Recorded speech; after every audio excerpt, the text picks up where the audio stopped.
আসসালামু আলাইকুম viewers, welcome to my channel. You are watching NK Bakhtiar Zaman Sajib. So বরাবর মতো চলে আসলাম নতুন একটি ভিডিও নিয়ে।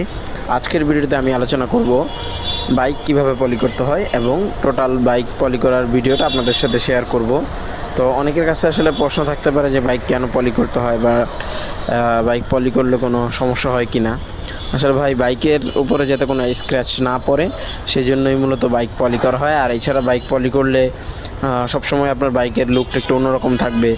অর্থাৎ আপনি বাইক যখন ওয়াশ করালে যেরকম একটা চিকচিক ভাব থাকে, তো নর্মালি সবসময় এরকম চাকচিক্যময় দেখা যাবে এবং অলওয়েজ মনে হবে যে আপনার বাইকটা নতুন।